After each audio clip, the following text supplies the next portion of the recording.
محترم ناظرین، آپ کے اس چینل تیزم تیز پہ ممتاز مفتی کی تحریر لبیک کا آغاز کیا گیا ہے، جس کا تازہ ترین حصہ پیش خدمت ہے۔ بقیہ حصوں کو دیکھنے کے لیے ڈسکرپشن میں موجود لنک پر کلک کریں اور آنے والی ویڈیوز کو دیکھنے کے لیے سبسکرائب کرنا مت بھولیے گا۔ شکریہ۔ مکہ معظمہ۔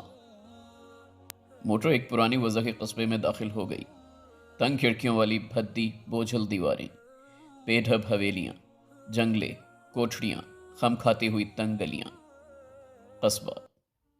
قصبے کے ارد گرد چھوٹی چھوٹی پہاڑیاں تھیں۔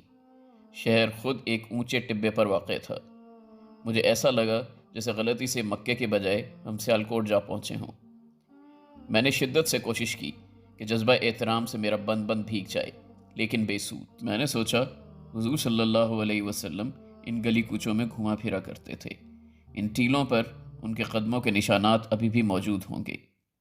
اس فضا میں آپ صلی اللہ علیہ وسلم کی آواز کی لہریں ابھی تک رواں دواں ہوں گی۔ ایسی پاکیزہ سوچیں دل میں لانے کی میں نے شدید کوششیں کی، لیکن کچھ بھی نہ ہوا۔ میری نگاہ میں وہ قصبہ عام سا قصبہ ہی رہا۔ ان سڑکوں، دیواروں، مکانوں میں کوئی تقدس پیدا نہ ہو سکا۔ موٹر رک گئی۔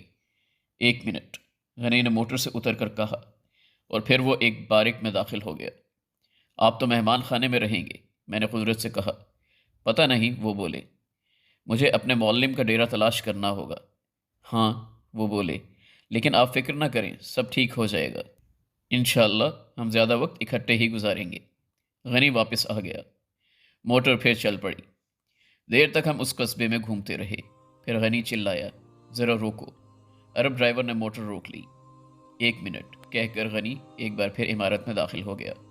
گھنٹہ بھر ہم اس قصبے میں چکر لگاتے رہے۔ غنی کئی ایک بار مختلف عمارتوں میں گیا۔ یہ آپ کیا کر رہے ہیں؟ میں نے غنی سے پوچھا۔ پہلے شہاب صاحب کی آمد کی رپورٹ کی تھی، اب مہمانداری کے دیگر انتظامات کر رہا ہوں، غنی نے جواب دیا۔ فندق الکاکی۔ آخر موٹر ایک بھدی سی پرانی مگر جدید وضع کی عمارت کے سامنے جا رکی۔ سر دروازے پر جلی قلم سے لکھا تھا، فندق الکاکی۔ آئیے تشریف لائیے، غنی نے کہا۔ اس ہوٹل میں آپ کے قیام کا بندوبست کیا گیا ہے۔ وہ ایک پرانی وضع کا ہوٹل تھا، جیسے کمپنی بہادر کے دور میں سکہ بند انگریزوں کے ہوٹل ہوا کرتے تھے۔ ضخیم دیواریں، بھاری بھرکم ستون، اونچی چھتیں، فراخ سینے۔ صدر دروازے سے داخل ہوتے ہی ایک بڑا سا برآمدہ تھا۔ سامنے اندرونی صحن میں پرانی وضع کا باغیچہ تھا، جس میں بڑے بڑے اور بھدے صوفے رکھے ہوئے تھے۔ ان صوفوں پر دوہرے بدن کی میمیں اور صاحب بیٹھے تھے۔ اگرچہ صاحب احرام باندھے ہوئے تھے، لیکن انداز سے یوں لگتا تھا جیسے سوٹ میں ملبوس ہوں۔ قریب جا کر پتہ چلا کہ وہ انگریز نہیں بلکہ مصری اور ترک ہیں۔ ڈائننگ ہال کے قریب وردی میں ملبوس چاق و چوبند بیرے سٹولوں پر بیٹھے اونگ رہے تھے۔ سارے ہوٹل میں خواب آلود کیفیت طاری تھی۔ ایک پرانی اور بھدی لفٹ کے ذریعے ہم فرسٹ فلور پر پہنچے۔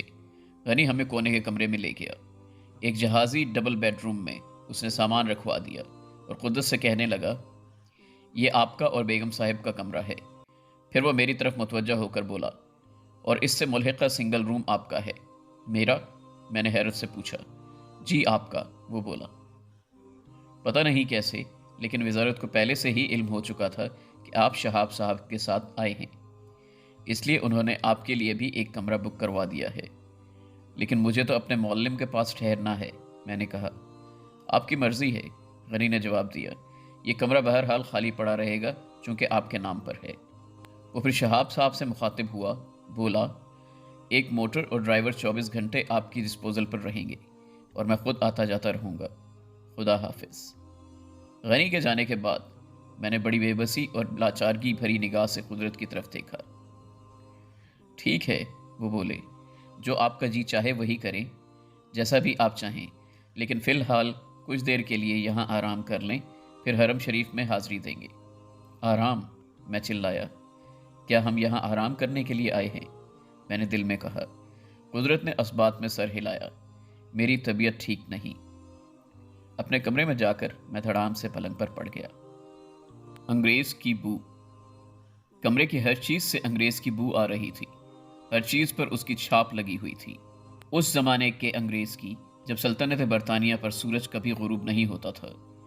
مکہ معظمہ میں انگریز کی بو، لیکن وہ بو اس قدر واضح تھی کہ مجھے شک پڑنے لگا کہ ہم مکہ معظمہ کے بجائے کسی اور شہر میں آوارد ہوئے ہوں۔ پتہ نہیں کیوں مکہ معظمہ میں قیام کے متعلق میرے ذہن میں ایک اور ہی تصویر تھی۔ ایک بدرو تھی جس کے کنارے دری بچھی ہوئی تھی اور دری پر میں اکڑوں بیٹھا تھا۔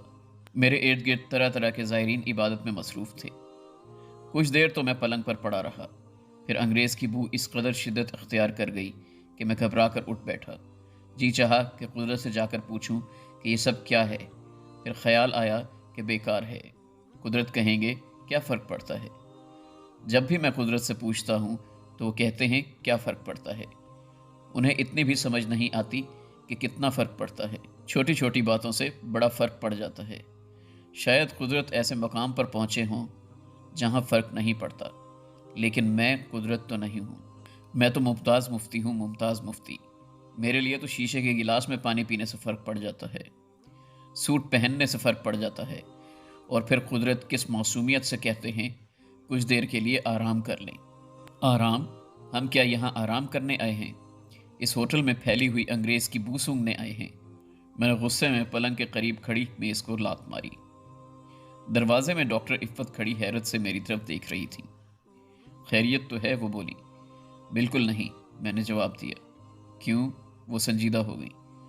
پتہ نہیں آپ مجھے کہاں لے آئے ہیں، نہ جانے یہ ڈبلن ہے یا ویلڈی مور، بہر طور یہ مکہ معظمہ نہیں ہے۔ ڈاکٹر عفت ہنس پڑی، بولی آپ حرم شریف چلے جائیں نا۔ تو چلیے نا، میں نے بے تابی سے کہا۔ شہاب کی طبیعت اچھی نہیں، وہ بولی آپ اکیلے ہو آئیں۔ نہیں، میں نے جواب دیا، میں اکیلا نہیں جاؤں گا۔